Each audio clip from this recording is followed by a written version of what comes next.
आज की नई कहानी एक हिंदी मॉरल स्टोरी है। एक पिता ने अपनी एक लौती बेटी की शादी क्यों ड्राइवर से करवा दी, तो बने रहिए हमारे साथ। मेरा नाम प्रियंका है। मेरे पिता ने मेरे साथ जो किया वो कोई सोच भी नहीं सकता। मैं अपने पिता की एक लौती बेटी हूँ। हम बहुत ही रईस परिवार से हैं। हमारी एक कंपनी है, पैसों की कोई कमी नहीं है। बचपन से ही मुझे ऐशो आराम की आदत है। नौकर चाकर गाड़ियां मेरे चारों तरफ रहती थी। मेरी जिंदगी में बहुत अच्छे से जी रही थी।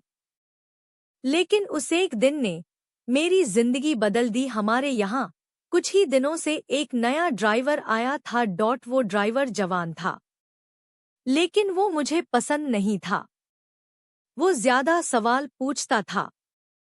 कहाँ जा रहे हो, क्यों जाना है, इतना तो मेरे पापा मुझसे नहीं पूछते थे।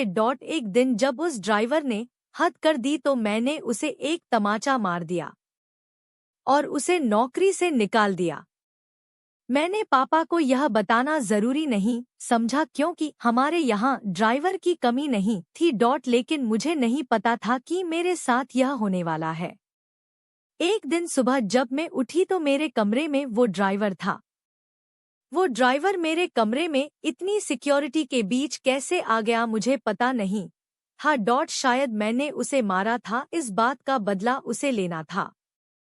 मैंने कहा कि तुम यहाँ क्या कर रहे हो। वो बोला कि मैं तुम्हारा पति हूँ। कल रात को तुम्हारे पिता ने मेरी शादी तुमसे करवा दी है। मैंने कहा कि तुम पागल हो, मेरे पिता तुमसे शादी करवाएंगे। और शादी हो गई, मुझे पता भी नहीं चला। फिर उसने कहा कि मुझे पता था कि तुम यह बात नहीं मानोगी, इसलिए मैं तुम्हें तस्वीरें दिखाता हूँ। उसने अपने मोबाइल में हमारी शादी की तस्वीरें दिखाई। वो सच बोल रहा था। मैं उसके साथ मंडप पर बैठी थी, मुझे होश नहीं था। और मेरे पिता भी मेरा कन्यादान करते उस तस्वीर में थे। मुझे उस तस्वीर को देखकर भरोसा नहीं हुआ कि मेरे पिता हो मुझे इतना प्यार करते थे। वो मेरी शादी बेहोशी में मेरी मर्जी के बिना एक ड्राइवर से करवा सकते हैं। मैं उसी समय अपने पिता के पास गई। पापा को कहा कि पापा यह सब क्या है, यह कोई नाटक है।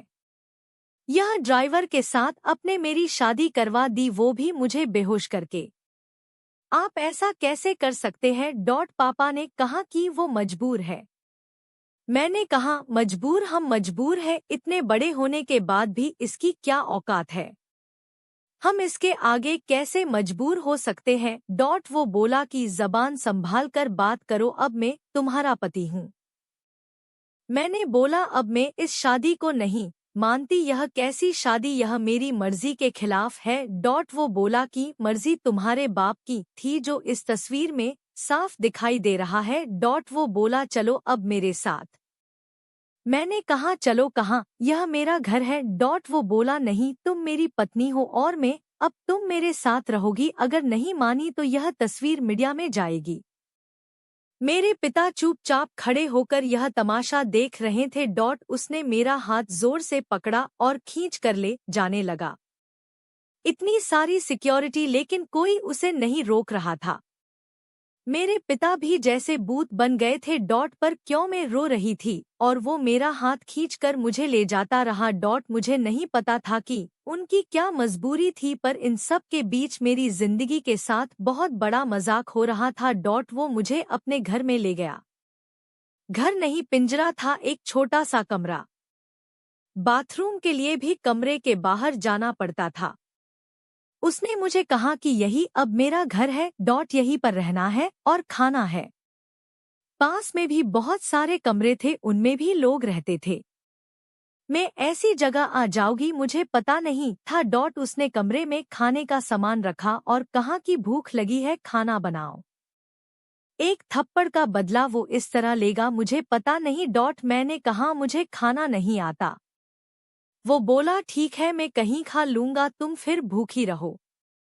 वो इतना कहकर चला गया। मैंने सोचा था कि मैं भाग जाऊं, लेकिन फिर सोचा कहाँ जाऊंगी, मेरे घर जा नहीं सकती, मैं वही रोती रही। भूखी शाम हो गई थी, मुझे भूख लग रही थी। ऐसी भूख मैंने अपनी जिंदगी में कभी महसूस नहीं की थी। मैं मेरे कमरे की चौखट पर बैठ गई रो रही थी। पास के कमरे से एक औरत ने मुझे रोते देखा और कहा, क्या हुआ? मैंने कहा, भूख लगी है। वो बोली, इतनी सी बात। उसने अपने कमरे से एक रोटी और थोड़ी दाल मुझे दी, उसे मैंने खाया। मैंने हर तरह के पकवान खाए, लेकिन वो रोटी और दाल खाकर मुझे जो अनुभव हुआ, लगा जैसे मैंने भगवान को पा लिया हो। रात हो गई थी। वो वापस आया। आते ही उसने कमरे का दरवाज़ा लगा लिया।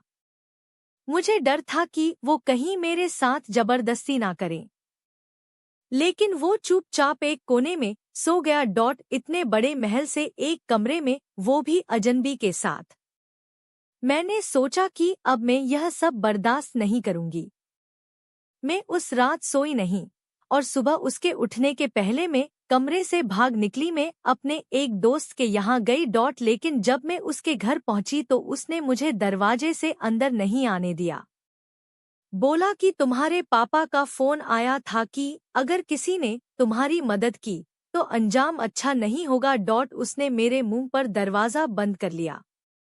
मैंने सोचा था कि वापस उस कमरे में नहीं जाऊंगी, लेकिन कुछ ही घंटों में मैं समझ गई कि मेरे लिए अभी उससे ज्यादा सुरक्षित कोई जगह नहीं है।